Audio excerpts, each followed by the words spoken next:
ANM ನ್ಯೂಸ್ಗೆ ಸ್ವಾಗತ. ಪ್ರಗತಿ ಸಂಯುಕ್ತ ಪ್ರೌಢಶಾಲೆಯಲ್ಲಿ ದಾಖಲಾತಿ ಪ್ರಾರಂಭ. ಚಿಂತಾಮಣಿ ನಗರದ ಎಂಜಿ ರಸ್ತೆಯ ಆದರ್ಶ ಚಿತ್ರಮಂದಿರದ ಹಿಂಭಾಗದಲ್ಲಿರುವ ಪ್ರಗತಿ ಸಂಯುಕ್ತ ಪ್ರೌಢಶಾಲೆಯಲ್ಲಿ 2026-27ನೇ ಸಾಲಿನ ಪ್ರೀಸ್ಕೂಲ್, LKG, UKG 1ನೇ ತರಗತಿಯಿಂದ 9ನೇ ತರಗತಿವರೆಗೂ ದಾಖಲಾತಿಗಳು ಪ್ರಾರಂಭವಾಗಿವೆ. ನಮ್ಮಲ್ಲಿ ಯೋಗ, ಕರಾಟೆ, ಡ್ಯಾನ್ಸ್, ಕ್ರೀಡೆ ಮುಂತಾದ ಪಠ್ಯೇತರ ಮತ್ತು ಸಹ ಪಠ್ಯೇತರ ಚಟುವಟಿಕೆಗಳ ತರಬೇತಿಯನ್ನು ನೀಡಲಾಗುತ್ತದೆ.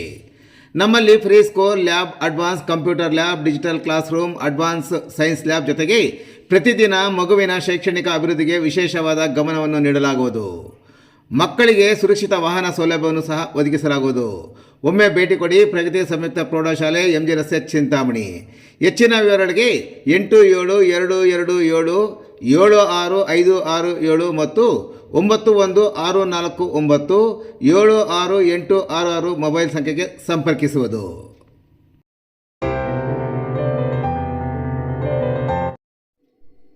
ಕರ್ನಾಟಕ ಜಾನಪದ ಪರಿಷತ್ ತಾಲೂಕು ಅಧ್ಯಕ್ಷ ಸ್ಥಾನ ತ್ಯಜಿಸಲು ಮುಂದಾದ ತಳವಾರದ ಲೀಲಾ ಲಕ್ಷ್ಮೀನಾರಾಯಣ್.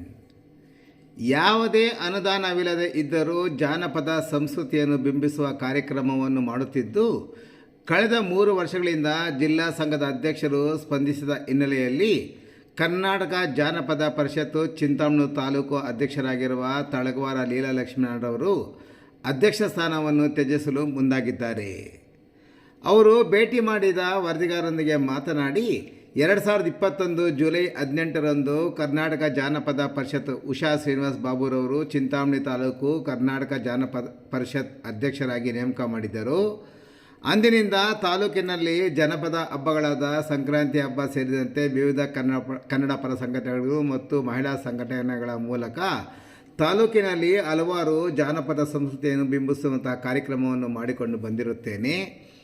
ಪರಿಷತ್ನಲ್ಲಿ ಯಾವುದೇ ಅನುದಾನವಿಲ್ಲದಿದ್ದರೂ ಕೂಡ ಸ್ವತಂತ್ರವಾಗಿ ಹಲವಾರು ಕಾರ್ಯಕ್ರಮಗಳನ್ನು ಮಾಡಿಕೊಂಡು ಅದರ ಖರ್ಚು ವೆಚ್ಚಗಳನ್ನು ಸಹ ನಾನೇ ನನ್ನ ಕೈಯಿಂದ ಖರ್ಚು ಮಾಡಿರುತ್ತೇನೆ.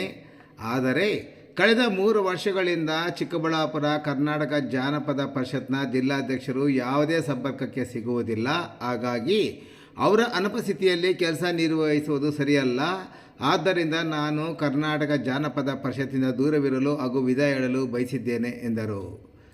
ಕಳೆದ 1 ವರ್ಷದ ಹಿಂದೆ ಸಮಸ್ಯೆ ಬಗ್ಗೆ ಕರ್ನಾಟಕ ಜಾನಪದ ಪರಿಷತ್ ರಾಜ್ಯಾಧ್ಯಕ್ಷರಾದ ಬೋರಲಿಂಗಯ್ಯರವರ ಗಮನಕ್ಕೆ ತಂದಾಗ ಅವರು ನಾನು ನಿಮ್ಮ ಜಿಲ್ಲೆಗೆ ಬಂದು ಮಾತನಾಡುತ್ತೇನೆ ಅಂತ ಹೇಳಿದರು.